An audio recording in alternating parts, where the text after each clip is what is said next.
are live now.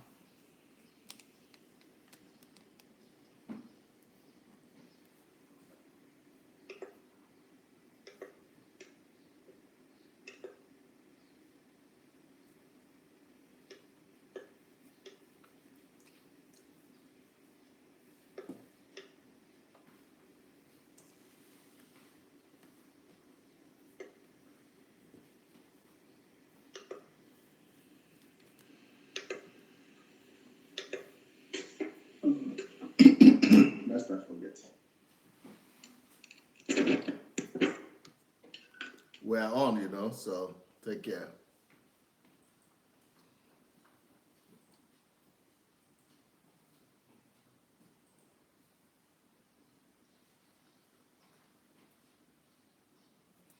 Okay, we're on YouTube, and we'll be expecting for some people to join us on. We'll be expecting to go on Facebook.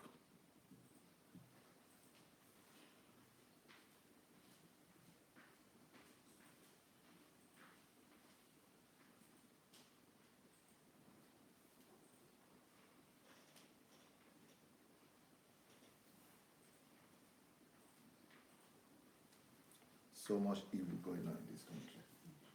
Are you saying?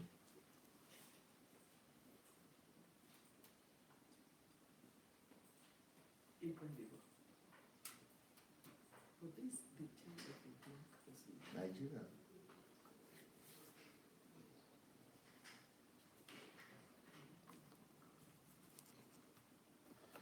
Okay, I think we have some people greeting us here. No, nobody is greeting us yet, though. Even though there are people waiting there for us, but they are not greeting us for some reasons.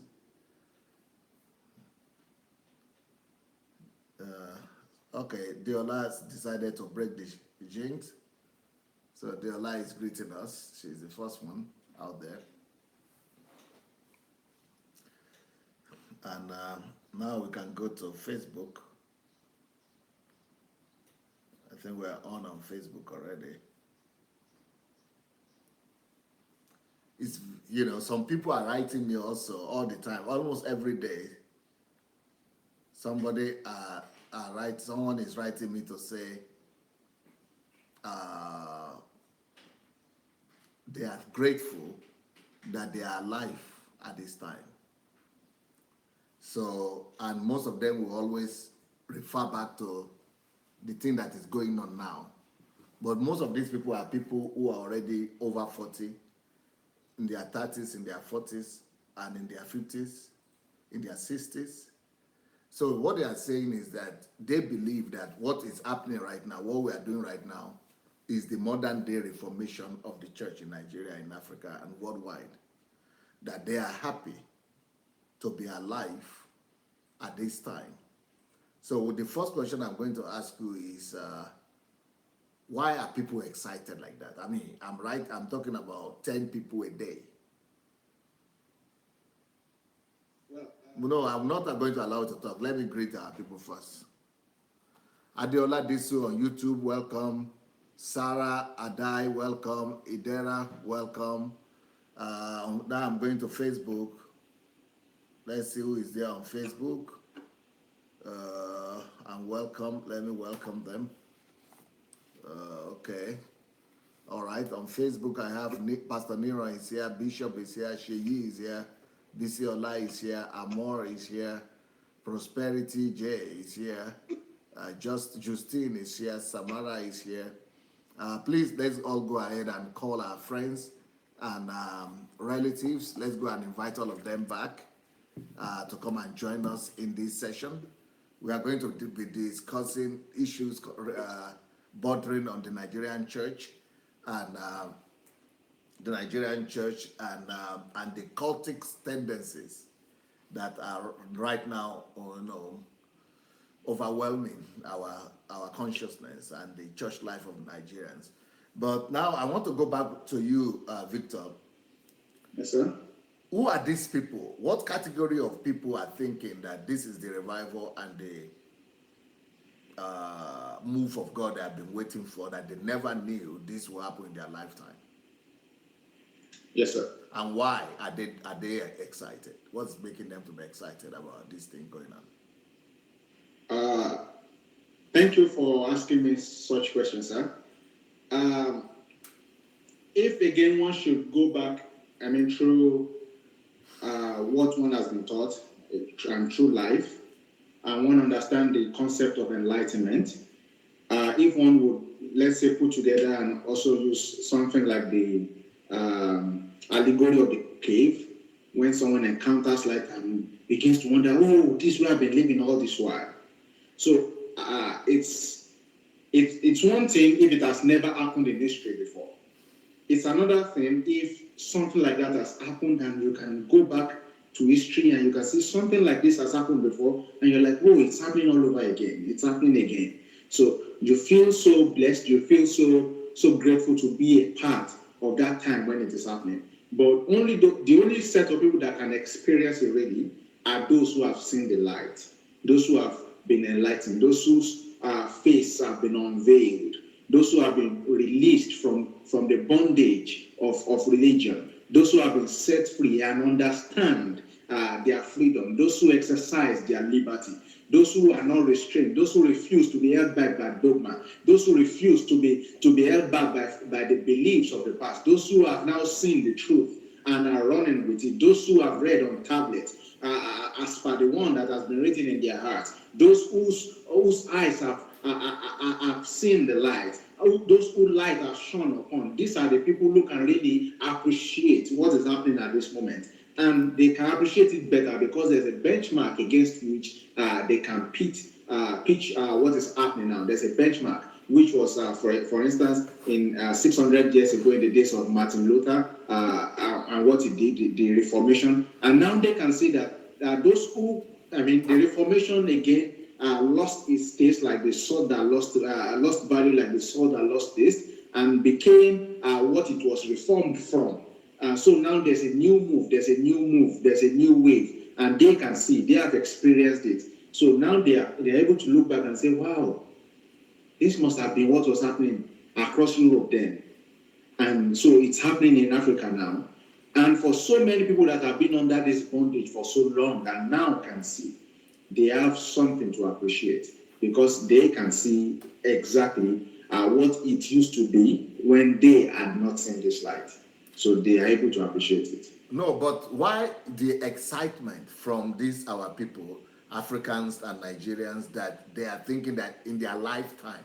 So is the stronghold of the church that strong that people don't even contemplate that in their lifetime there could be something that will challenge it? Yes, it's that strong, sir. Especially at least. Can you feel it? Do you know? Do you know it? Do you? Yeah, because I don't experience that. Because I'm not coming from Nigerian background right now. Because I'm not even seeing what they are saying. I don't even see the stronghold they are talking about. Yes. But the way you may be able to understand it a little is that before you were born again, there was a sort of stronghold that was, and now that you appreciate after you became born again. Okay. But it's worse off if the stronghold that is holding you back was not called cultism, was not called witchcraft, was not called African traditional religion. If that stronghold was called a church, it is even much more worse. So what you did not experience was the stronghold being a church, but I think you have an understanding of what a stronghold may be like and then be translated into the real kingdom of God. So for these people, it is worse because they left the stronghold of African traditional religion, of what their family history was, and they thought for a moment or for the while that it lasted, that they will have been translated into the kingdom of into the glorious kingdom of Jesus Christ. They thought they are now a part of Christ, only for them to realize later that, wait a minute, we've been sold a dude. We've been sold a dude. So, looking at that, they could not believe it. And this happens especially for people whose parents were victims of this same nonsense that is going on. And their parents did the same thing, handed it over to them, and they saw it as norm. And so now their eyes are opened, and so they can appreciate that, wow, is this what my parents went through? And there's another set of people, sir, who had always had that knowing, inner feeling that something is not quite right. But they were lone voice. I mean, they had lone voices. They were loners. No one could support them. So they had to bury their voice. Their scream was so mute that no one could hear it. No one heard them crying. They were shouting, but it was so mute. It was a soundless cry. No one heard them. So for these people, they've been enlightened. They know something is wrong, but they cannot relate it to anybody. No one would dare to understand them. The times they've tried, they became ostracized. And so for this other set of people, they did not believe, they could never imagine that there could be a spark, a spark in this time. They thought that, wow, they've missed it in their generation, it's never going to happen. But now that it's happening, they are so happy, they are so glad, they are so joyous. I mean, that people can begin to see what they too saw, but much more now with substance, not just the feeling, with substance, with evidence to back it up. Now, but will it be proper or will I be wrong if I compare that stronghold to the political? Because a similar cry I hear from Nigerians, even like people like Wale Soyinka and other people. He said, for example, I'm a lost generation. He is a lost generation, that their generation is lost, that they will never see the Nigeria. They will never live to see Nigeria a better place. Now, politically, I know what that means. But religiously, I didn't know it's as bad as well.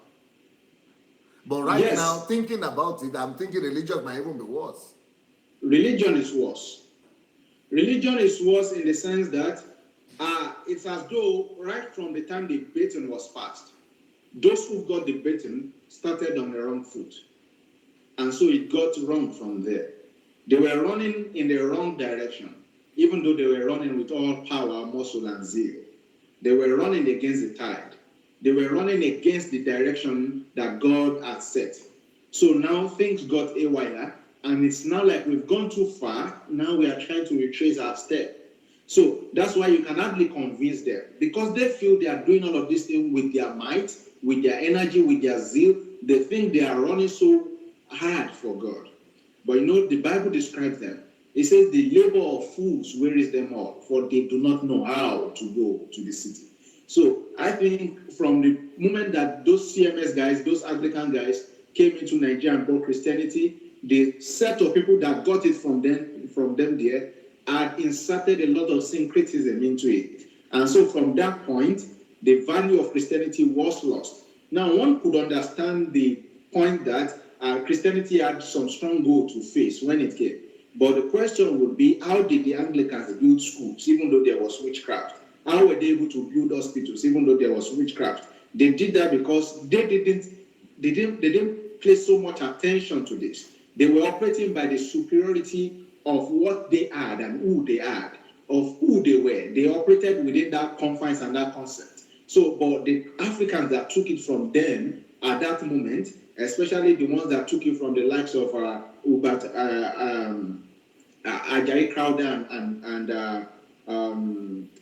Darlington, no, not Darlington, I missed this guy's name, Babington, the guys that took it from there, they just missed it right away, and they were passing the baton to people who were also running in the wrong direction, even though they were doing that with so much zeal. So, yes, the religious one is even worse, especially because religion in itself has a superimposition of culture.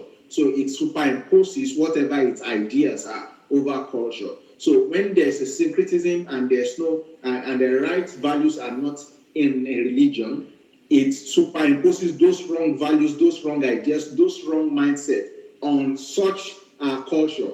And so culture basically is defined as the way of life of a people. And if that becomes the way of life of a people, it means that's their value system.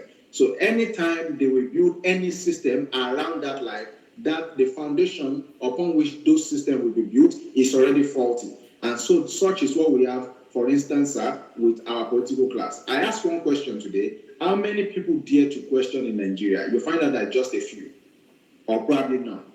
And why? We can trace that to the fact that nobody dares to question within the religious cycles. And so that has transferred and transcended into the,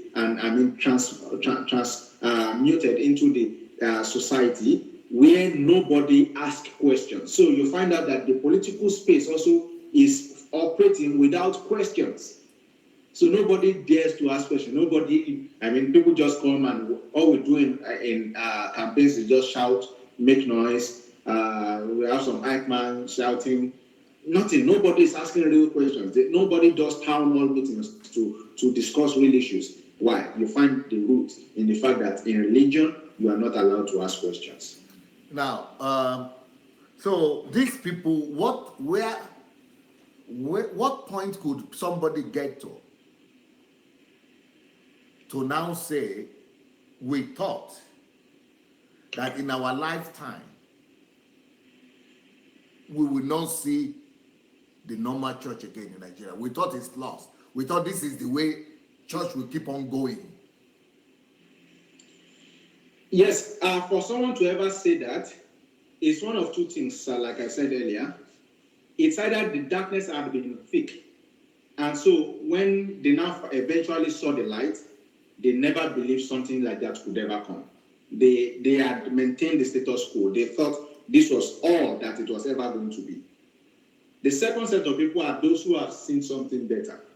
And this set of people are either those who had some sort of epiphany, or those who, let's say, they travel to other climes and saw other things, how things are done in other places.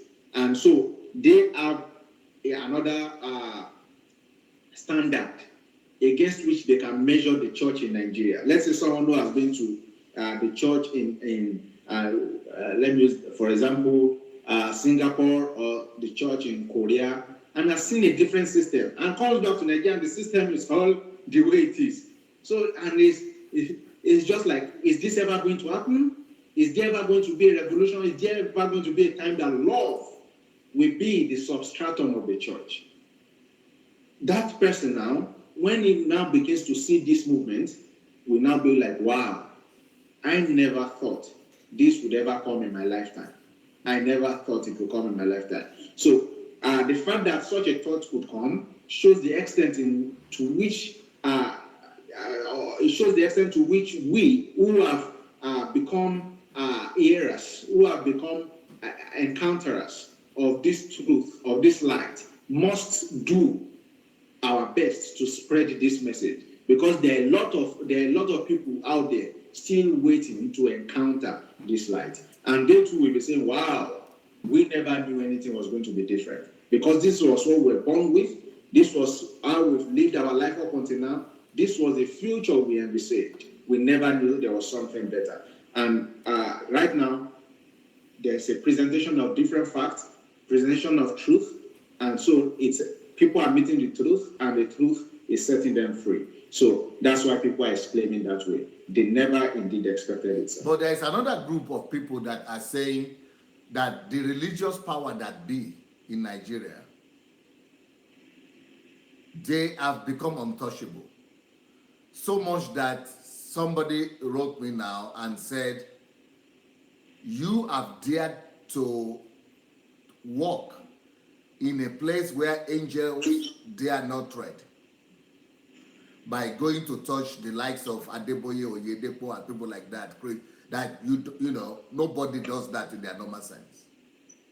And that in their own lifetime, they never would believe that anybody would dare, because their own belief system is that if anybody dares to, that the person will not wake up the next morning. Yes, that comes from the fact that these men have been deified. They become semi-gods. They are not humans. Nobody sees them as humans. So it's like you touch them, you touch God. So, and this comes. You touch them, you touch. Yes. God. In fact, someone told me yesterday that these Jews, the person mentioned a particular Jew, that if they place Geo here like this and they place Jesus here on earth, Jesus, Geo, people physically like this, and this is Jesus, this is Geo. People will rather follow Geo than follow Jesus. So, and that's because of the structure that the church has assumed in Nigeria. It took upon itself the syncretism of the old African traditional religion and the old Judaistic tendencies, where man had no direct relationship with God, and so man had to be represented by another man to talk to God and to hear from God. And also there was another man who was Lord over the rest of the men. So these pastors have assumed these three roles combined, and so they have become some sort of deity on earth. And so you dare not touch them. They are the authority. So what you are telling me now is not a fantasy. That's the way it is on ground. That is the reality. You dare not. Are you serious? You dare not. In fact, do you know, sir, that if you look at a pastor, because for me, when I shake very hard. So I shake very hard. If you shake them very hard and you look at them in the face, you are automatically considered as a proud person.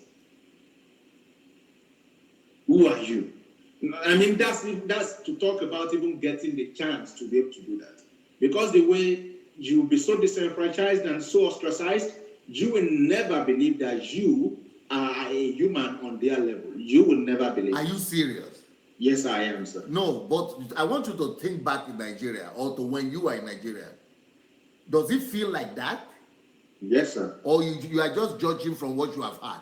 No. When I was in Nigeria, when someone is a pastor, he is like God. So you know what you are talking about? I know exactly what I at least I spent 18, 19 years in Nigeria. So I know exactly what I'm talking about.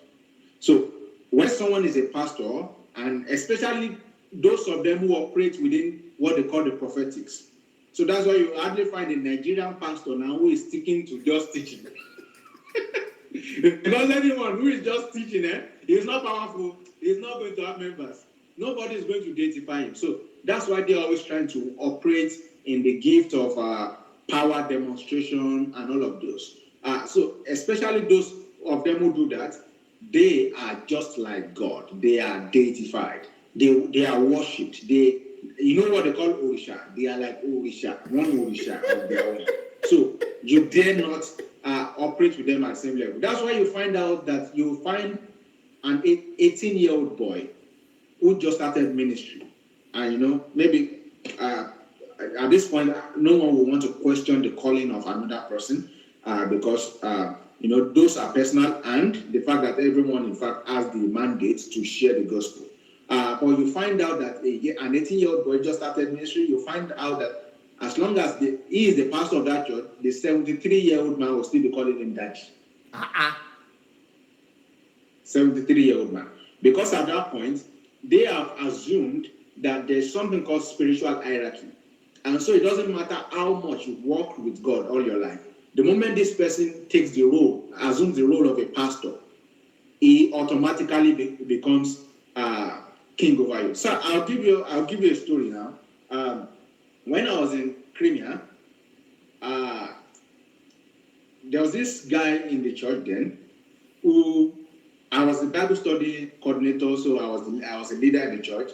So he comes, I teach. It was basically like, let's say, a new convert, and converting with this thick paganistic mindset, very thick one. He was from Cameroon then. He's from Cameroon. So with this very thick paganistic background. So he just got converted in Ukraine then. So I was teaching, I was a church leader. With what I have known and who I have been, the way the church structure was, at least he was quote unquote submissive. I was his leader. He was, how the humility is in the church. You bow, do everything. So one day, somehow, God ministered to the pastor of our church, and God quote unquote, and this guy was made a pastor. So when this guy became a pastor, automatically, in the spirit, he had gone so far ahead of me, so that I dare not hold an opinion. So when an argument ensued one day, and but he was under you now. Yeah, he was under me, but now I was not a pastor. I was not titled as a pastor. I was not ordained, quote unquote. So I was just a leader in the church who has been taking the Bible study leader in the church. And I've been a leader in church for at least the 3 years I've been in that city. But the moment this guy became a pastor, automatically, he had already assumed some spiritual dynamics. So he gave him like some double promotion. So he made some decision with the pastor which was wrong. So I had to challenge them that this thing you are doing, it's your choice. I mean, you are the leader of the group, but this is wrong. And he said to me, I'm your pastor. You don't argue with your pastor. So in that moment, I said to him, no, you don't tell me that. You only tell that to religious people. And I have left that. I'm not a religious person. You said that. I'm talking about 2014 now, or 13. I said, you say that to religious people. You don't tell me that. So what he thought was the moment he has become a pastor now, it didn't matter what I knew. It didn't matter the work I had worked with God till that moment. So, but the moment he bears the title of a pastor like this, if I was on 500 and let's say it was on 3 before or 200, he has automatically moved to 200,000. So now I have to bow to him. And that's the same mindset in Nigeria. And let me use the African setting. That title is used to measure spirituality.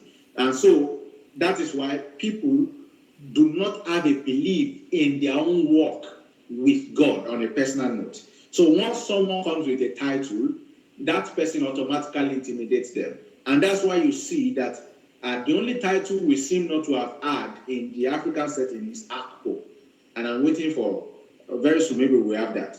You'll find out we already have Archbishop. You already have someone says I'm the bishop of the whole world, because they feel authenticated by the title that they have. And so people will rather respect title than responsibility. And so these people have become a god. So that's the old system, sir, that has made these men, these titled men, gods to the people. And so the people will bow to them. The preferences of these men automatically becomes the voice and the choice of God. So you find out that a guy has a very big leg and so could not find a shoe size in the market, and as such he dished shoes. And so you find out that the whole set of people stopped wearing shoes. You find out that a man somehow maybe saw television one day and what was playing on it was nudity, and he automatically assumed that television is the devil's box. But the television was just a tool that even you could use. And as such, that became a doctrine, and everybody in that church none of them were using television.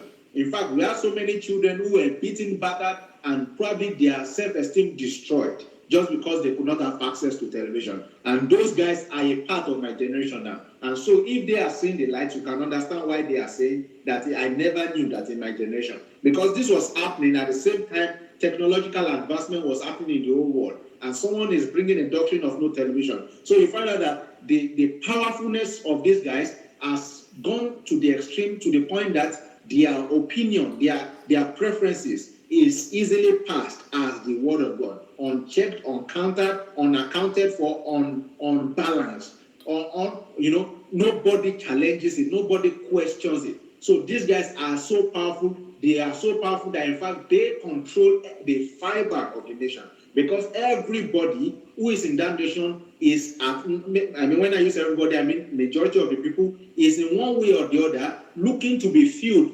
inside, because there's a space in man. Definitely there's a space in man that only God can fill. There's a space in man that only God can fill, and when that space is not filled, you feel some kind of emptiness, some kind of pain. And that's why Karl Marx said that religion is the opium of the masses. Because what the opium does is that it gives you some anesthesia, analgesics, or anesthesia. So it makes you not feel the pain, and it makes you not feel the consciousness. So you are absent from your emptiness as of that moment in time. So religion fills that space. But what religion does is that religion is never the main thing. You can never have enough of it.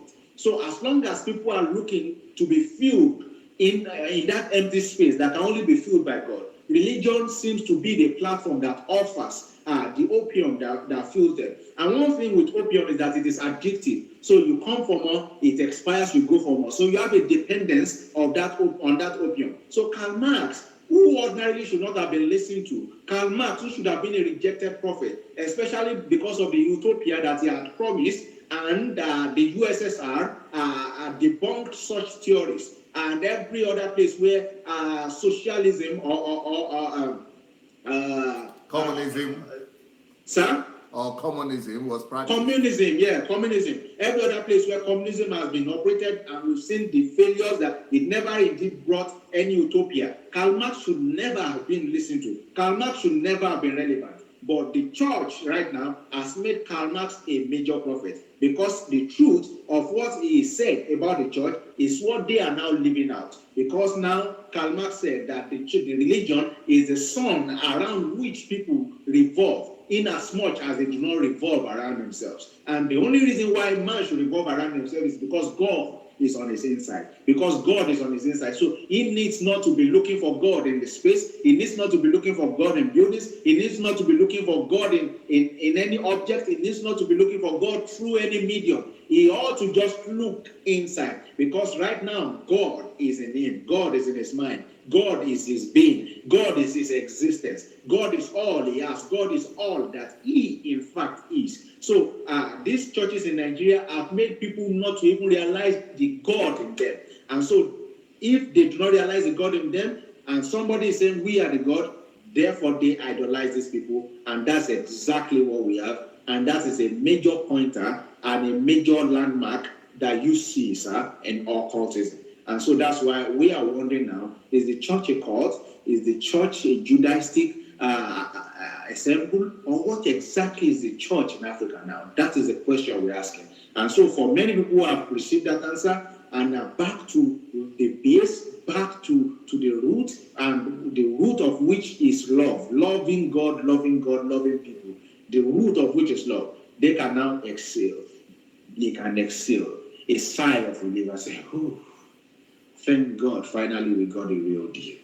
Thank God, God now is on our inside. Thank God, now we have love on our inside. We are no longer filled with religion, because religion was made to be chauvinistic. Religion was made to build bigots. So religion was designed for bigotry. So and these people are now out of this bigotry. They are out of this chauvinism. They can extend love to people who seemingly do not share their views and their opinions. They never believed it could happen in their whole life. That I could love a Muslim, they never believed it could happen. That I could love somebody who is trying to hurt me, they never believed it could happen. That I could pray for my enemy, they never believed in their life that that could happen. They thought it was an eye for an eye, a tooth for a tooth. So that was all they had known. That was all they've been taught. So now they see something different. They have been birthed into a new reality. And so why won't they give a sigh of relief? Why won't they say, thank God we know this now? That's exactly why, sir. These people are saying we never believed in our lifetime that this could happen. But why would they single out individuals like Adeboye or Oyedepo and think that I am doing something that the angels even dare not do? Yes, because after the death of Idahosa, the people who seem to be the mainstream and the figurehead that represented the church are people like Adeboye. Then if one should look at it in objective and observatory hierarchy, you will say Oyedepo, Adeboye, Oyedepo, then you now start coming down to the rest. Because especially, not even by observation, also by listening to what these pastors say, I am son in the Lord to this, I'm son in the Lord to this, I'm son to this, I'm son to this. So you find out that these guys are the Iroko. They are the Iroko. They are the big guns as it pertains to the Nigerian church. So if you cannot challenge Oyedepo, then who are you to challenge Adeboye? Because Oyedepo is saying Adeboye is his father. Right? Is his father. So these are untreaded territories. These are unmatched places. This is why nobody could ever confront them. Not just because they've also built a system that will checkmate you, but just because of the deification. Because you've seen them as some kind of God. You think that, I do not have the clout to pull this. I would fail. I dare not. So it's better to live in self-preservation and just endure the mess. Yeah, because the person was writing me even said the politicians would not even dare to talk, challenge them. No. That a lot of, like the Lagos Ibadan Road, politicians know that these people are creating havoc, but they dare not challenge. They dare not. Because, like I said, religion has a hold on culture. It has a hold on the society. So, and these people look at the number of people they are controlling in terms of people they call their congregants. They are millions. So, and some of these politicians are even their members. So they believe that these pastors are the custodians of their soul.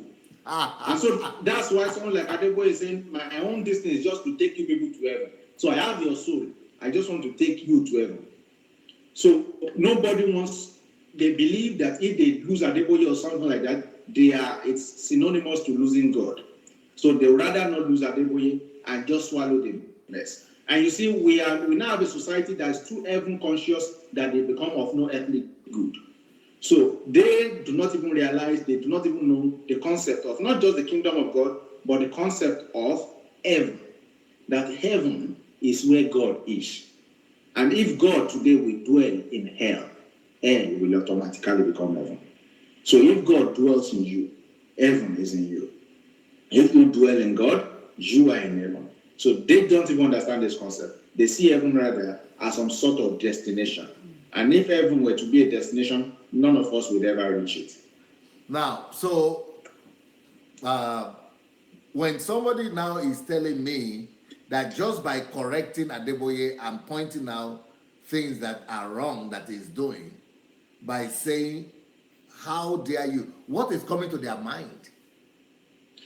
What's coming to their mind is that you are attacking Christianity. Yeah, that's the word they actually say. They use two words: attack and insult. They said, I'm insulting these men, I'm attacking these men and rubbishing Christianity. Why should they interpret it like that?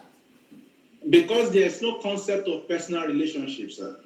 With God. There's only a concept of attachment relationship. I see. So if for example, if I were your member, as long as you are attached to God, all I need to do is to be attached to you.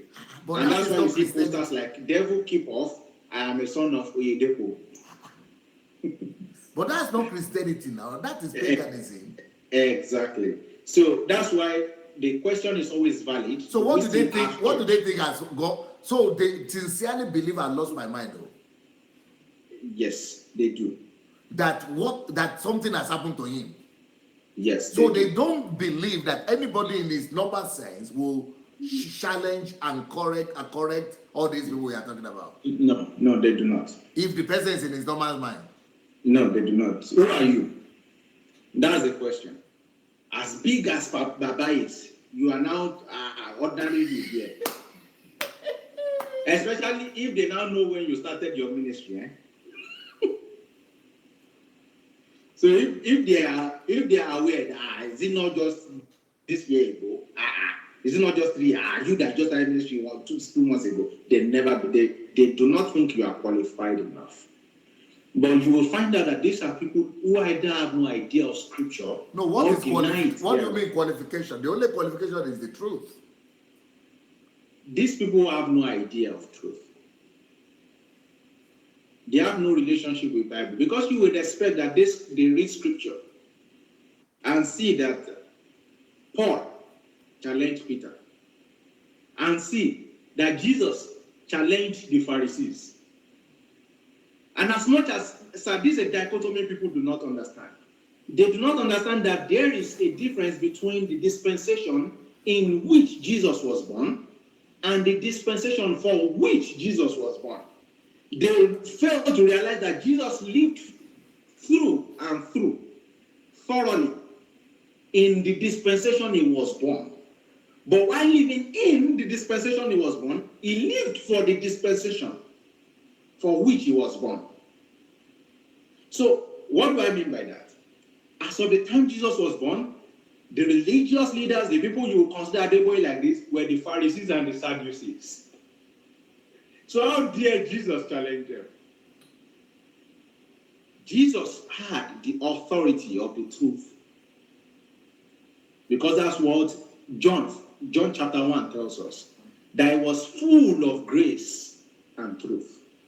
So the authority of the truth backed him, and he could say what he had to say. That's why scripture says in John chapter 17, sanctify them by thy truth. Thy word is truth. But why do they think that what I'm doing is bad-mouthing or insulting? Why? How do they interpret? I don't know how Nigerian mind functions. For me, that is strange, because I've left Nigeria since I was a teenager. For me, that is strange. Because here, everybody challenges people all the time. And you don't interpret it like that. Especially if you have your facts. If you have the truth on your side. Nobody is supposed to say you are doing anything wrong. Why do Nigerians think to interpret reality like that? I don't know where they're coming from. So anywhere truth is not in vogue, you'll find out that sentiment will be the order of the day. So sentiment is what rules. And sentiment as emotion can be swayed. Sentiment can be appealed to without much effort, because it's just emotion. What makes you feel good at that moment? But those who have engaged the power of questioning, the power of reasoning, have come to the realization that sentiment is nothing but the most superficial layer of a substance that actually gets you nothing. Yeah. Sentiment is like your epidermis. It like the top layer skin. It is it will wear off. Animalistic instinct. Yeah. Yeah, it will wear off anytime. As a matter of fact, it has its expiry date. Yeah. And that's why when people even attach to us by sentiment, they are going to go very soon. It is a biomass, yes, sir. Yes. So what happens in Nigeria is that sentiment is what happens. Everybody is just sentimental. That's why you see that there were many people who were following you. You were good. You were the good person when you were talking about other things. When you were talking about when you used some of Apostle Suleiman's video, you were still very good then. To be Suleiman. And when I was talking about the South African guys, South Africa, you were very good. You were the good guy. You were the doyen. They saw the vision. They were part of it. But when you now touched Adelaja, that moment you became Antichrist. No, but what about what I'm talking about if it's the truth? So should the truth be applied to Suleiman and Bushiri, and the truth not be applied the same thing? If the same thing is being practiced by Adelaja, the truth should not be applied to him too? No, he is already above truth. He's excusable, he's infallible. He must not be subjected to the test of truth and factuality. I see. He shouldn't be subjected. He must not be subjected. So if anything that makes us subject him to truth and to try to question what he's saying means that we are demeaning him. I see. Because of a truth, those who know the truth and those who have experienced the truth in one similar way, they know that the truth actually illuminates. So it shines light on darkness and all gray areas, and everything will be out in the open. And so those who have experienced truth in one sphere of life are very scared of what could be, what could happen. They know that these things will come to light. So the protective mechanism is to is for him, number one, to try to avoid those questionings, and number two, for those who are following him to operate in the sentiment of his being above the truth, and why it must never be brought to the level of answering to the truth, and they see that as demeaning him, as insulting him. But no, that is not what it is. It's about defending your conviction with reason. And sir, I submit to you today, sir, that this is exactly why, number one, in Nigeria, the rate of people who are becoming atheists agonists, or what do they call them? Atheists, people who are disbelieving in God by the day, is moving like by fire. Because we are in the age, sir, that as internet is spreading, more knowledge is spreading. So people who we dare not ask questions and were comfortable within the climes that we were are now being connected with other clients. So they're able to see on the internet how things operate in other clients, how things operate in Europe. So now they are experiencing the knowledge of Europe, and they are now beginning to have questions because there's an information gap. There's a gap. And so people are now beginning to ask questions, the questions for which not just the Nigerian Christianity, but the Nigerian society is not prepared to answer. And so if God had been the excuse and the escape that we've always had, and this God that we have as a concept cannot answer the question that internet and the knowledge that is coming from Europe and other places that have been able to answer their own questions are bringing, then these people will rather conclude that there is no God. But for me, I know I've seen too much, I've known too much, I've read too much to not to know that everything is coordinated by a divine being, and that being can only be God, because I have the testimony of His being in me. So, but these people do not have answers to this question, and so not only can they not provide the answers, they are driving people away from Christ. Because you cannot stop this. We are in the world of data now. Sir, and I submit to you very soon, there's a new religion coming, and that religion is the religion of data. And those who control data will control men, just as religion is doing. So if our religion cannot make use of data, cannot answer questions, then it will soon become obsolete. And that's why very soon you'll find out that the whole idea of gathering in church is going to become obsolete, just like newspaper. It's going to be a thing of the past, just like newspaper. So you understand people where they are coming from when they say, touch anybody, but don't touch these big ones. Don't touch Oyedepo, don't touch Adeboye, don't touch this. Just face your business. What do they mean, face your business? They don't know my business is the business of truth. They are not, I'm sorry to say, sir, but they have not been brought to the level of being human. Yeah. And let me back this up scripturally, sir. The Bible says that when God breathed into man, he became a living soul. Biologically, one would think that anything that is living is what breathes in and breathes out. But I submit to my viewers today that God didn't need to breathe into a goat, but a goat is breathing in and it's breathing out. Yeah. God didn't need to breathe into a dog, but the dog is breathing in and breathing out. I submit to you that even the plants, the bacteria, the viruses, these things they are respiring. But there was no breath of God in them. So it's not breathing in and breathing out that makes man living. It is the person, the being of God that is in them. And the knowledge and acknowledgement of that being. In the original, that word, living soul, means thinking being. Yes. So if a man exists and is not living with the acknowledgement of the being that is in him, and the knowledge of the person of that being, and that he has been made to function like that being, then that person is not better than an animal.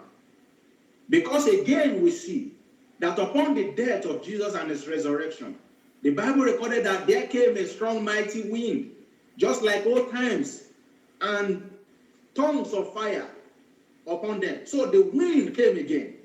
The wind, that same wind that was the being of God, came again and signified the resurrection of man from being just animalistic to being human being. So these people who are not human beings cannot understand the mandate that the human being has to reconcile man back to God, so that the man can be a human being again. So once you are doing that and you are reconciling men back to God, you are taking men away from the bondage of other men. They don't get it. They just don't get it. And you are trying your best. You are trying your best. So when they tell me, or when they see me naming, saying that Adeboye, for example, is preaching false doctrine by saying if you don't pay tithe, you are going to hell. That is a lie. He doesn't understand the New Testament. He doesn't know the Bible. He's wrong. So if I tell people like that, what about if it's the truth, what I'm saying? They will still say I'm losing my mind? Because even when Adeboye is trying to counter you, he's not bringing facts. He's using sentiment. He's talking about what the elder says. There are three bad men. Exactly. And if it were to be a philosophical argument, it would be a different case because we would have a plethora of sources. You understand that? We have a plethora of sources. And even in philosophy, there's always an increase in knowledge. And that's the whole idea of philosophy, that they are always seeking for knowledge. There's something called bloodletting. Even Socrates, Plato, they thought that was the way to cure diseases. George Washington died of bloodletting. He thought he was going to cure disease. But medical researches have shown us that there's something better, that was a lie. And we have to discard it. So what has happened in the church is that even though there are doctrines that have been taught that have no doctrinal scriptural basis, we are not allowing ourselves to let go of it. Now, this guy has no doctrinal or scriptural basis for that. Why? When he opens Matthew 23 to them, and he's even reading it, people cannot see because they are not reading with their eyes open. They are reading with sentiment.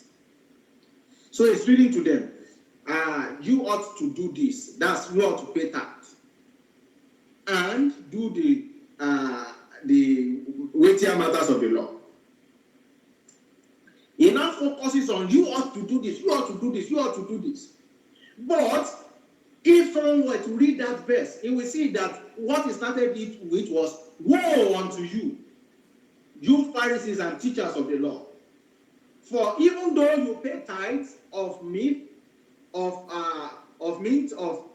the different agricultural products that was named here, he said you have abandoned the weightier matters of the law. So, and he was not saying, even though you ought to do this, and now you ought to do this, you should also have done the weightier matters of the law. Two things that people who are looking for truth would have considered was, number one, why was it woe unto them even though they were paying tithe? If tithe was so necessary, it should have outweighed the weightier matters. They should not have been woe unto them. Number two, the time Jesus was saying you should have done this, which dispensation was that?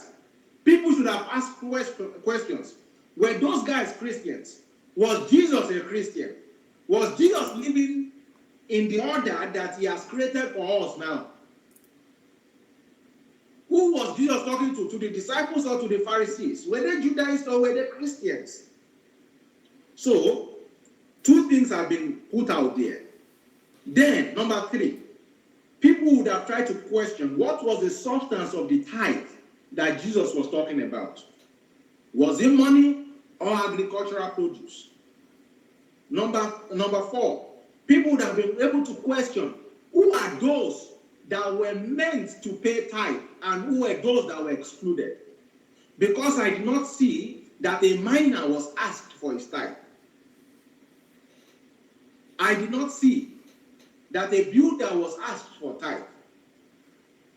I did not see that an orphan, the poor, the stranger was asked for tithe. But right now, those who were collecting the money from were exactly the ones that were excluded, and for whom the money for whom the tithe was collected. People would have asked to ask, who is the priest in this generation that should be able to collect tithe from you? Because the last I read, sir, was that you are a chosen generation, a peculiar nation, a royal priesthood. And so that you was not talking about Adeboye. It was talking about you and you and you and you. Yes, and you too. It wasn't talking about just Bamisaye Victor. It was talking about you and your neighbor. Ah, yes, and the sister sitting beside you. Yes, and that brother behind you too.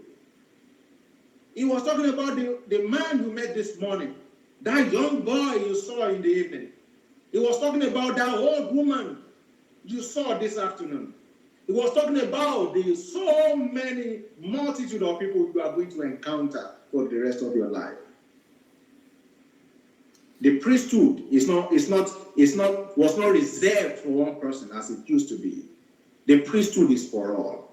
So that's what it's called, the priesthood of believers. But when these when these people say they don't believe there will be a time in their lifetime when this will change, that's exactly what they meant.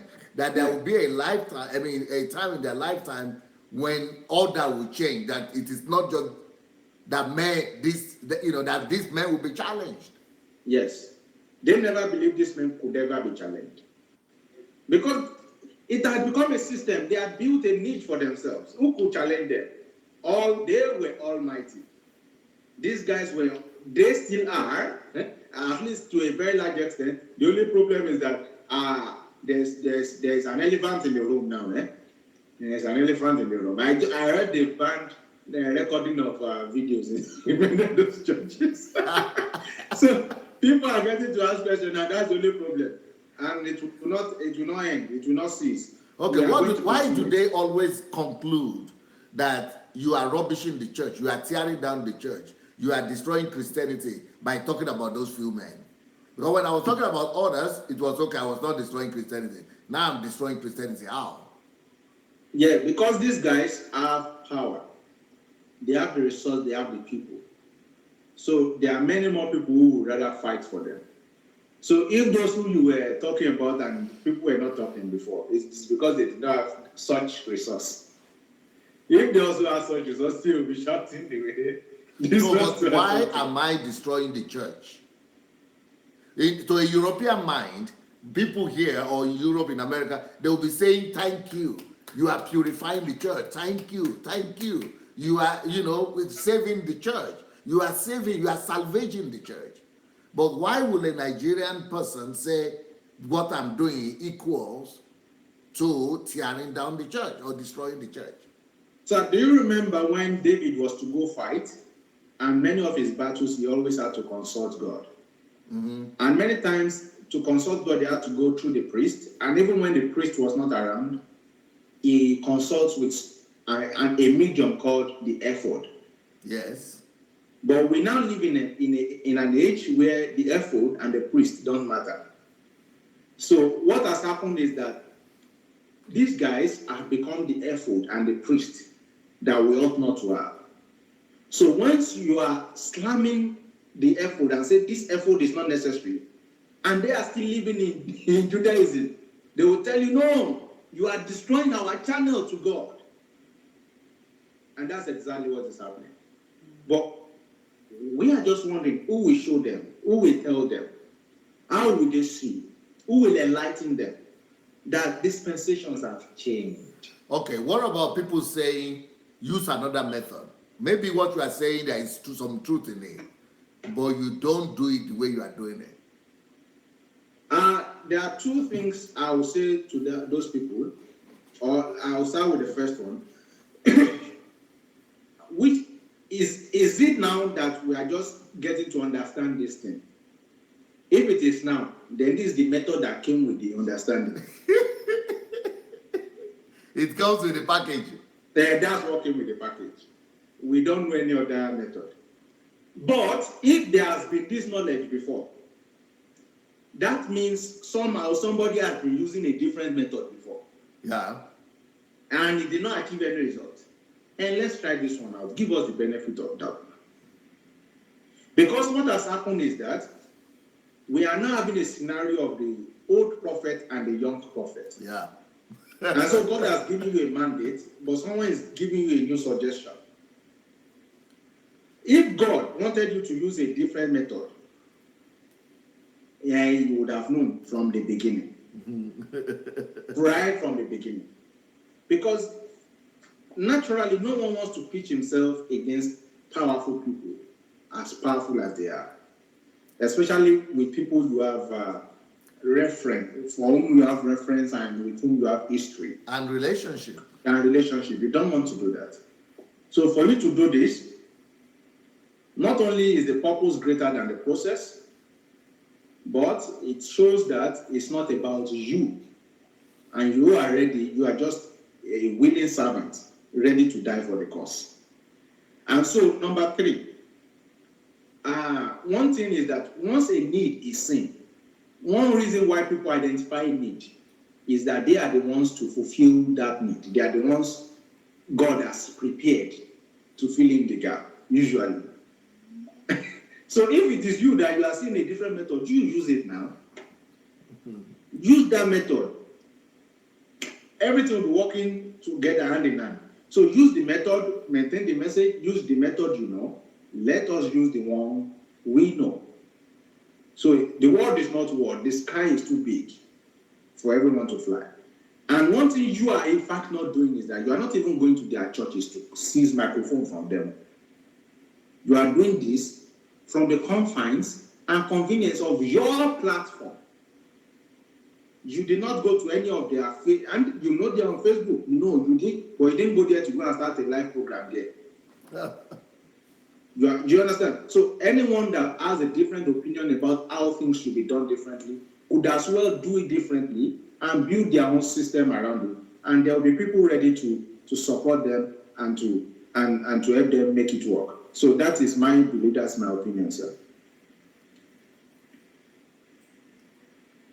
Some people will say,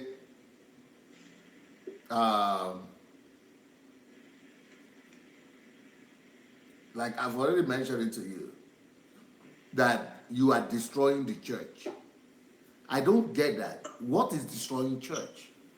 And the first thing that destroyed the church? Because if you are talking about destroying the medium, like ephod, or like the praise, those are the mediums, the media. I mean, so, but what about the church? Is it destroying church? Could truth destroy the church? There are concepts that are not understood, and so when people speak, they speak only out of ignorance, and so they can be excused for their ignorance, at least within your own peace and the clarity of the vision that you have. One of those is that they do not even understand what the church is or who the church is. Is the church the structure they built, or is the church the body of Christ? You know, is the church a denomination of people? Because people do not understand the role that denomination has played, and especially the way they've played this concept of denomination. So I tell you, someone attending Christ Embassy will hardly greet another person who is attending another church. Someone attending Redeem will hardly greet people attending Winners. The only people that are talking are their GOs. In the branches, there's so much hatred going on. So once people do not know where to put their own excuse or for their own failures or failings, they become aggressive to the external force or probably internal force trying to correct. So they all have a common enemy now. So they forget the roles they have been playing in destroying the church. So there's never been a time within the Nigerian set that you could say this unity is there in the church. Okay, they are doing PFN, Pentecostal Fellowship of Nigeria. Oyakilome is not there. So if they are doing PFN, what's the difference between PFN and CAN? The Catholics at the point saying we are no longer a part of CAN. We need to come back after research after left. So you find out that these schisms are independent of what you are doing. If anything, what you are doing is only going to bring the people together, because now the common ground will be Christ. and not the structure of denomination. The common ground will be love and not the doctrines that were built by men. The common ground will be love for country, love for neighbor, love for society. It will stop being egocentrism or what can I gain. It will stop being about I, but we. So if what we are doing by God's grace and it will succeed, then you will see that people will be coming back to the basics and the basis of which is Christ. Okay, why do they use words like stop rubbishing our GOs, stop rubbishing our fathers, stop tearing them down? Why are you tearing down other men of God? I think, sir, there's an adage that says, it's only a thief that knows how to trace a thief on the mountain. Okay. So usually, okay, there's a scenario, sir. Anu comes, Anujo, behind me, he just wants to stretch. So he's stretching. But here's what happens. When I see Anu, I slap his head from the back. So when Anu came, I was just trying to stretch. I was ducking. Why? Because if I was the one making such a movement, it was because I was going to slap his head. So the one reason why they are thinking about that is because that is what they do. They tear each other down for the purpose of self-aggrandizement. So when you come with the rod of truth, they easily just suspect you that their motive is your motive. I see. You know, the Bible even says to the pure, everything is pure. Yeah. So they are looking at you through the lens of their own existence as of the time that they are, as of where they are now. So they only see you that if it's their own pastor, and that's what they do. They tear people down who do not believe in what they believe. They tear you down. You see a Nigerian pastor will look at you point blank and say, I will destroy you. Wow.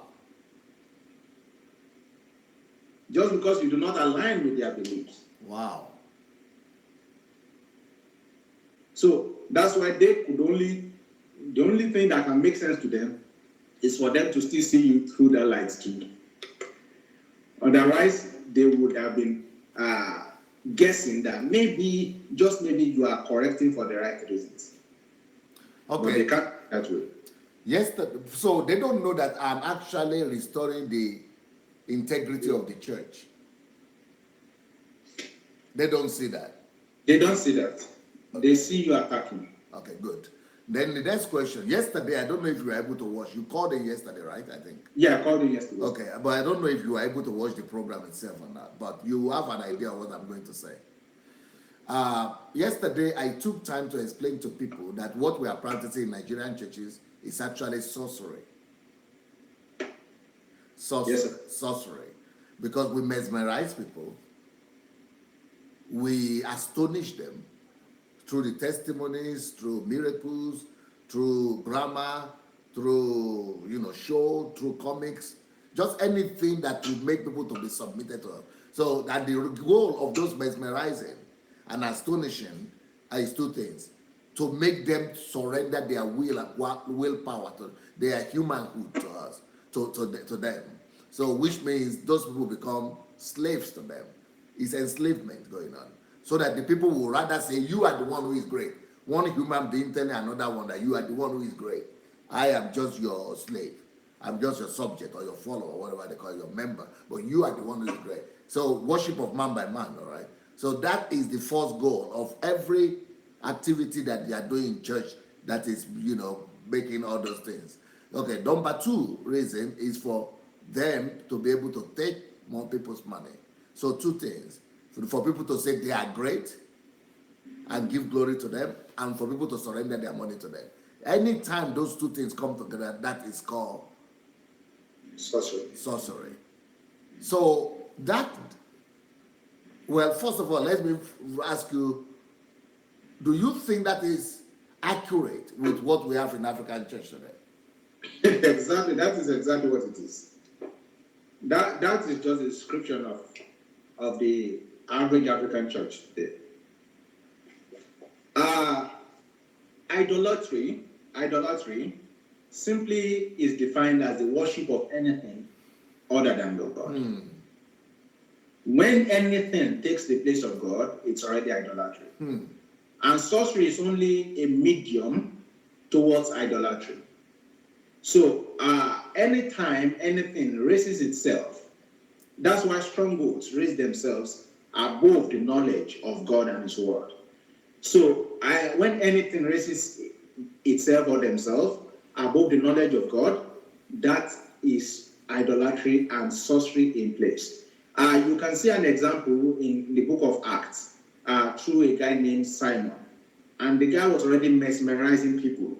You can see that, I think, in also Acts 16 or 17, through the lady that Paul, who came in contact with Paul, and the evil spirit left her, and the owners of that lady, our bosses, they had Paul arrested because the source of their finances has been taken away. So you find out that the church has become some sort of circus,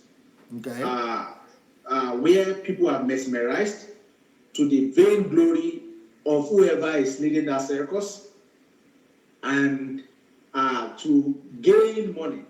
So the church today is one of the richest institutions in a very poor Nigeria or in a very poor Africa. So, and they are very happy about it. They don't want to be the church rat. They say we want to return us to the days of as poor as church rat. But indeed, the only reason why church rat was poor was because all the food that was brought into the storehouse was ate by the pastors, and there was no leftover. For if there were leftovers, the rat would have found something. So these guys, that is the whole structure that they built.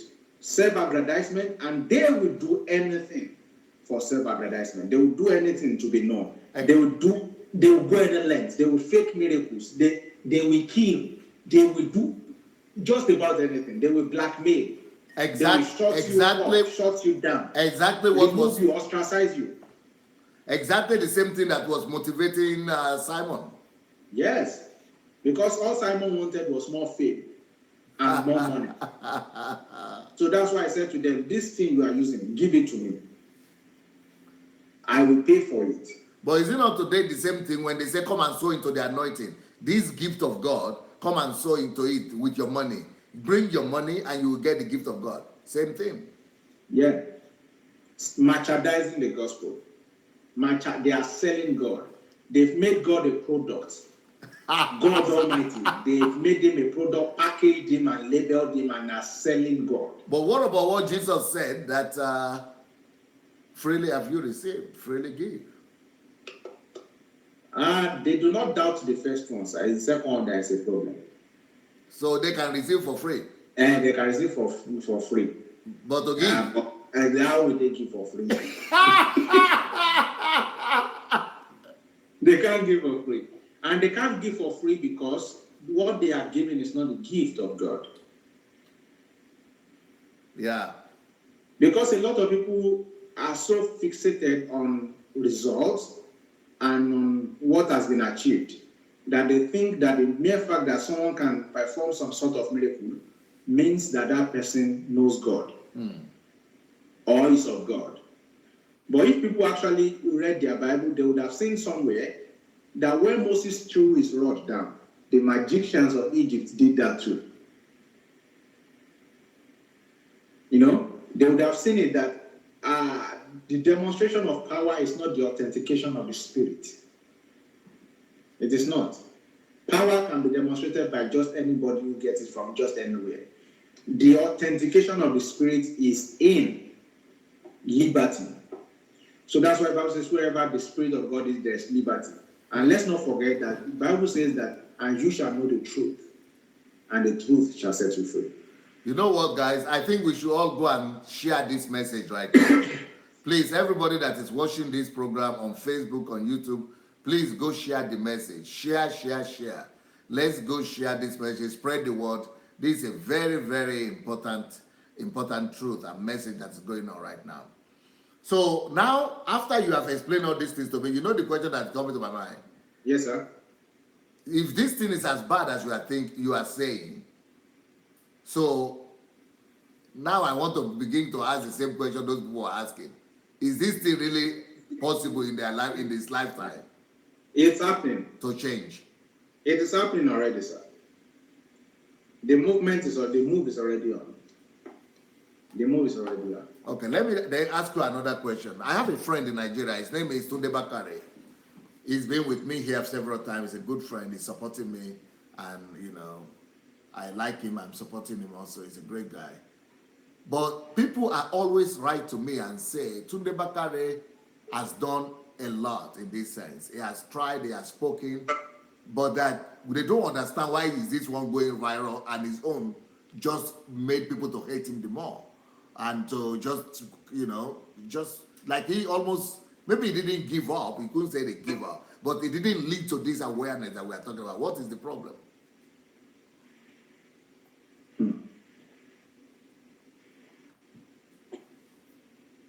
Number one,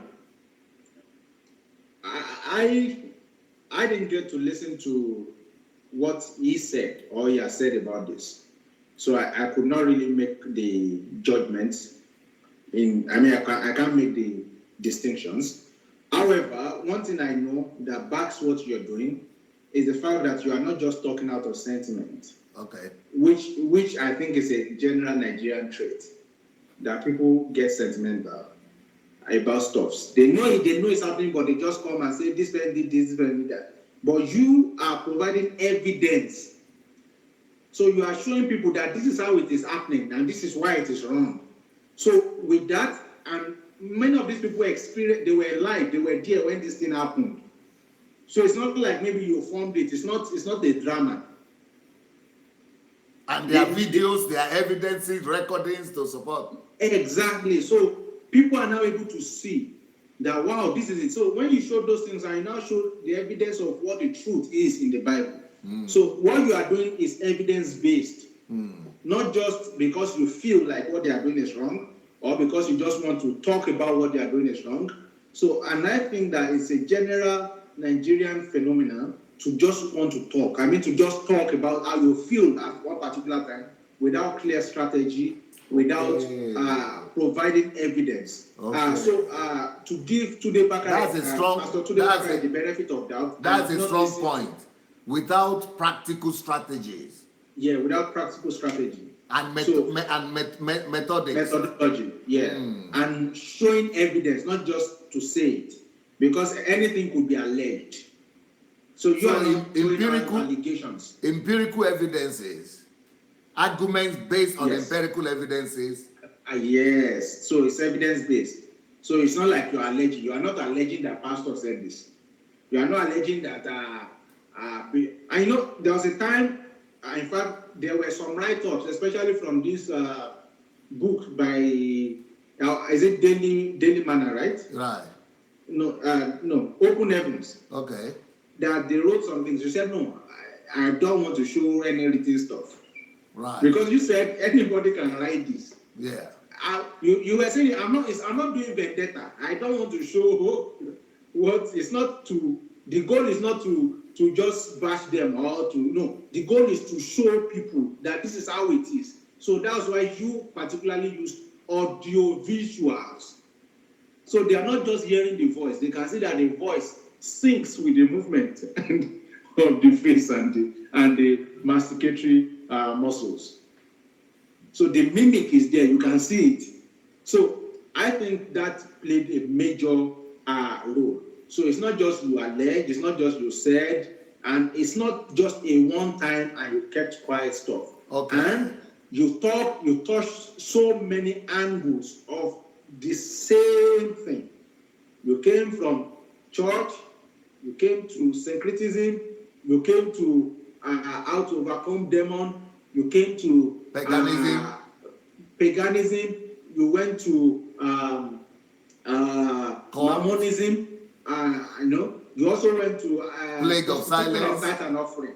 So you went from, and this series are not just one video.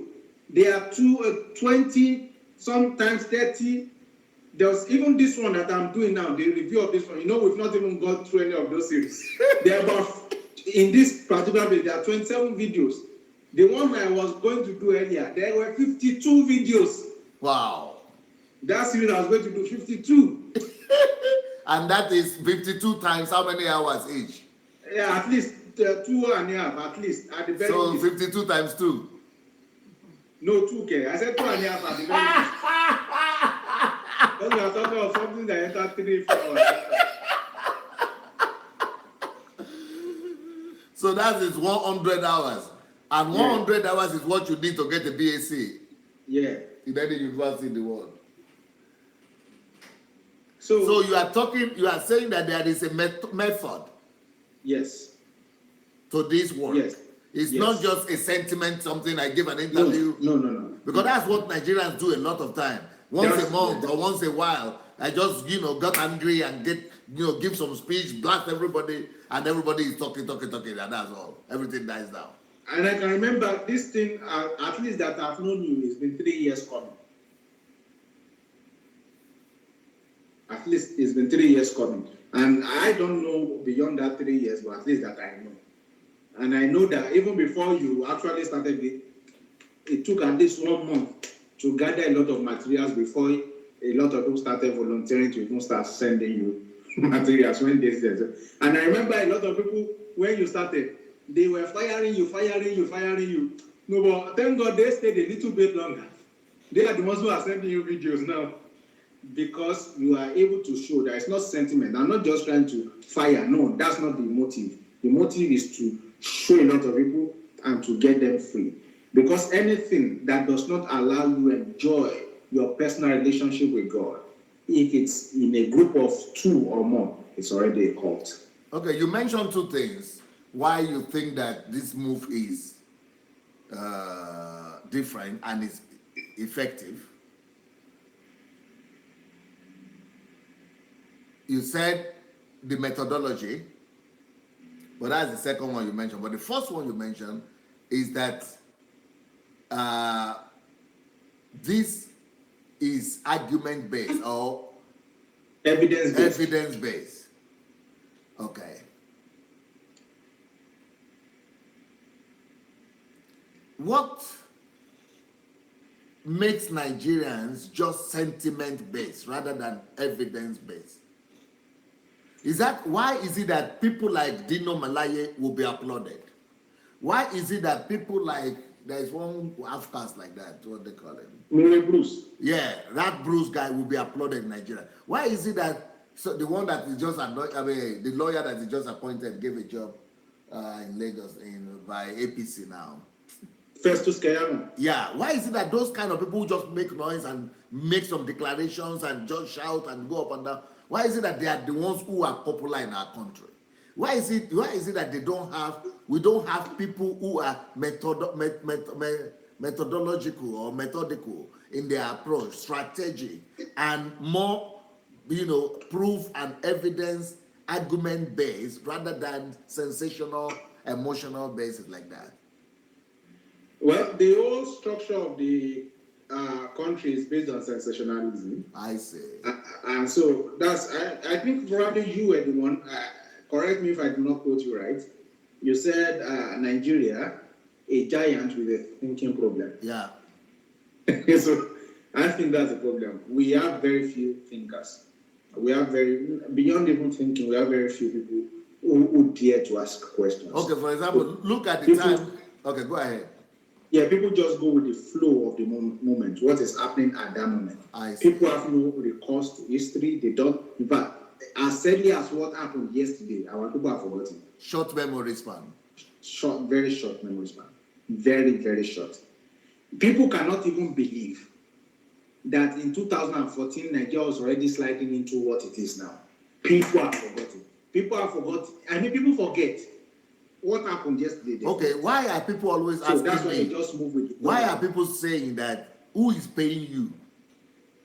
That how can you just devote your time 6 hours a day and not be doing the same thing? What is wrong with you? Are you? Some of them are even saying they know the spirit that is behind it. That some people pray. What? So in Nigeria, is it that nobody wants to do something thorough without gaining from it? Or you definitely have to gain from it before you can do something and waste your time and spend your time like that? I bet you that's the mindset, the entitlement mindset, sir. Not just even for your series. I remember when someone was told about my 30 before 30 in Nigeria, he was asking what's in it for him. Now, he doesn't believe that I can just be doing that. You're sponsoring kids. And by the way, we have over 117 kids now who are in school. Beautiful. So he was, you cannot, as of that time, we were just on 60 something, say, yeah, you cannot have 60 something kids in school and not have anything to gain from it. So they don't believe that you can stand for a cause without egocentrism. They don't believe so. So that's the whole concept why people do not even look for work. Rather, they are looking for jobs. What we pay them at the moment, rather than work for what we pay them even after they've gone, for what we give them a legacy. People don't do that. So the concept that you can devote your time to this without any gain, that you're even losing, they do not believe it. So when you find out that a community is not altruistic, in fact, with your best intentions, you will always be a suspect. Wow. So that's the problem with our nation. So they easily make, and that's why you find that a lot of who have come to that country, sir, to do well, to do good, they end up running away. Because when you have a nation like that, they make you a victim of your own goodwill. No matter what you want to do, you are going to be the enemy. And that's why, no matter what has been happening in the church since, they will forget it. Okay. You that you are coming to correct, you are the enemy. The next question, why is it that there is no methodical approach that and sustainability with, like what I'm doing, we're talking about what I'm doing, and the variety of it, the sustainability of it, because it is the sheer accumulation and compilation of the truth that is bringing the effect. It's not just the one-time speech. Yeah, it all boils down against that to the ability to think and to ask questions. Without thought, there could never be an answer. Because indeed, when there's an answer, it just passes as an information. No, I'm actually asking about the stamina. Where is the stamina of our people to continuously hold the line and stay in line and maintain their truth? Yes, sir. To ever stay in line, there must be an incentive for staying in line. There must be an incentive. And the incentive to staying in line is that your questions are being answered. You are getting fuel for your hunger. But people don't even have questions. They have no hunger for anything. So even if you are giving them the truth, there's nothing they are holding on to.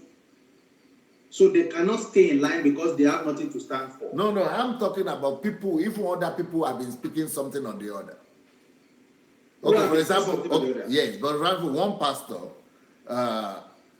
came to me, one pastor called me from Nigeria and said, and he's a very well-respected man of God in Nigeria, and he said, I've done this thing before, I've tried. I've gone to I've written newspaper articles in Punch, in Guardian. I have preached. I have done this, I've done that, but nothing will work. So let me just warn you, don't waste your time. Yes, for me, sir, one of the things I've learned from you is that still on that ability to question to the root. Because before you ever set to say, you should have thought of the worst case scenario. I'm sure before you started, you had considered people not listening to you. So I'm thinking, why didn't he sustain it? Because where is the stamina to keep on going until you get your result? Because he did not, I so much believe, sir, that he did not get to the point where he questioned himself of what if people revolt, what if people don't listen. So when that reality came, he could not stand it. So I think that people who are able to have questioned that before they set sail would be able to withstand the storm, even when everybody is deserting them for that same good that they are trying to do. So the motivation becomes the truth, and they stand by it, and that gives them the stamina. So, but for people who are looking for validation for what they are doing, who have never asked the question of what if people leave me? Would I still continue doing what I'm doing? When those storm comes, they are not able to stand. So we find out that the generality of our people only live for the moment. So they feel something is wrong, they just start talking about it. They do not consider what if everybody No lives. sustainability. Yeah. Because a lot of people said the reason why the GOs didn't respond immediately was that they were sure that he will speak for a day or two, he will speak quiet. He will speak, he will, how many? Just let him, it will soon die off. Yeah, that's what they felt. That's what they felt. Because that's how it has always happened. So you are not the first person to talk now. People have talked before you, they kept quiet. In fact, there were pastors from that church who talked. And when they were tired, they left. And that's what they normally tell people. And go and do your own thing. If you don't like what we are doing, leave. Go and, so people just go leave and keep quiet. And which is not a problem, but the people who are living and keeping quiet, the moment they leave, they are not doing anything again. Because they never even imagined what would happen if they were asked to leave. So, with you, I've also learned to always consider worst case scenario. So, how do you keep moving in worst case scenario? And so, from that moment, you realize that the only direction from rock bottom is upwards.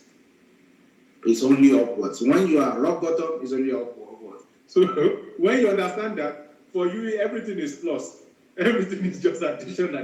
Because from the moment you started, you are ready to hit rock bottom and still keep going. So, but people don't really consider that. And so, they have no impetus, no impulse, no energy for sustainability. So, what if I'm getting you right? It means that there are a lot of value systems that we need to reintroduce to our Nigerian society. Not a lot. But we need to introduce the idea of value system to our society. When you say a lot, it will suggest as though we are operating with some. But from the reality of what I see, a majority of the people, in fact, ask them what is value system, they have no concept of it. So to an average Nigerian right now, it's like I'm coming from another world then. As a matter of fact, to an average Nigerian is for him to just wake up, get some activities done in the day, come back and sleep. No. I'm saying. Yeah. So okay. With that, you are coming with the idea of there's something called value system. You are coming with the idea of there's something called service, altruistic service. They are looking at you. What are you talking about? So as a matter of fact, I've heard a parent who has told, who started calling the family meeting to say, my daughter started behaving like the Europeans. So they see you are strange. You are just so strange. You are like an alien. All your ideas and everything you are talking about. So that's why there needs to be a revamping of. So that is the same reason why they are thinking that me correcting the devices in the church and using the method that I'm using, that I'm strange. Yeah, you are strange. As a matter of fact, there will be some people who are very convinced about what you're doing, but they are telling you, this is Nigeria, or this is not Ukraine, no. So don't bring Ukraine this thing here. A man of God who was so concerned about you told me, said that. So when you come to Nigeria and they kidnap you, you realize. He said, you will know that it's not my money here. So they are saying you are strange, and some of them think you do not even understand the climb. But the truth is that truth in itself is universal. It worked in China, it worked in India, it worked in Japan, it worked in Korea, it works in US, it works in England. Truth, when it gets to any client, it is universal. So we just need to allow truth to permeate our society and walk the walk that only truth can walk. So when we allow truth do its work, so that is why they are always looking for what I have to gain from it. That's why they are saying that maybe I want to come and build a church in Nigeria, or I want to pull other people down to build my ministry, or I want to sell my books. Some silly stuff they are saying. And I'm thinking, how can they even think in that direction? You know, when you wrote a book and you said, where there's problem, there is money. Dr. Aaron said to us then that if you had considered the way our people think very well, you'll be very careful of that title. Because he said our people, they will now start creating problems. So that there will be money. If they are not looking to solve the problem, they'll be creating more problems for the one that is on ground. So the way people reason is contingent on the way they've been conditioned. So you can really blame them less. So, but what we can do is what we are doing now, to raise new awareness, to raise new people who will keep talking about the new order in town. And that's the whole essence of Christianity. So when John Baptist was saying, prepare the way, the kingdom is at hand, repent for the kingdom of God is at hand. It was basically saying that there's a new order that is on the way. There's a new way of doing things. There's a new generation, a new breed. Now, and so the way to get that new breed is to keep doing exactly what we are doing now, introducing the value culture, introducing them in their bit, and keep talking about what is wrong and talking about what is right, and how we can achieve what is right. And now, that's what these people we started with, let's end with them. People who are writing to Yes. say they didn't know this will happen in their own generation. It means they are seeing hope. What do you think is giving them that hope? Yeah, what is giving them the hope is that now they are beginning to see new trends. They are beginning to see the new breed. They are beginning to see things in new light. And they themselves are now becoming the hope. Because the best way to see hope is that you become the hope. And then you can see others be that hope. But you know, the case we have in Nigeria is that the majority of people are still waiting for some messianic tendencies, some messianic leaders, some messianic phenomena and situation to salvage them from what they are going through now. But these people who have encountered the light, who are encountering the light, they themselves are now becoming solution to the environment. So they now know that it is actually possible. So it's gone beyond theory. Now it's practical. They see it. They can love now. So they do not just see the hope, but they have become the hope. And so through the eyes of who they are now, they can see the world. And so they see hope. So I guess that's what is happening. Because you find out that most of the people who get to watch you, one of the basic things that they go with is number one, love. How to love. And then I don't think anyone who listens to you and has not embodied the mindset of service, that person has not listened to you at all. And then freedom and boldness. And at least let them talk about service. So from service, there will be encountering boldness. But anyone who listens, who as of now has not found a way to save humanity, that person has not listened to you. Because that's exactly what you talk about. And so it's in service, in being who you are, serving the world through who you are, the boldness will be getting, will be increasing and be enlarging. So these people are seeing hope because they are becoming that hope. They are becoming the harbinger of the hope, and they are attracting more people to this epicenter of hope. So that's exactly. I would like to ask everybody that's listening to us to go and share this message. Please share on Facebook, on YouTube, everywhere, to the groups and on your timeline, to your friends. Share and tag everybody. You know, Dr. Victor Bamisaye or Bamisaye Victor he has hit the home run today. So let's go share the message. Thank you so much. We'll see in 30 minutes to continue the series on Matthew Ashimolowo and the God of Mammon. Peace. Thank you, sir.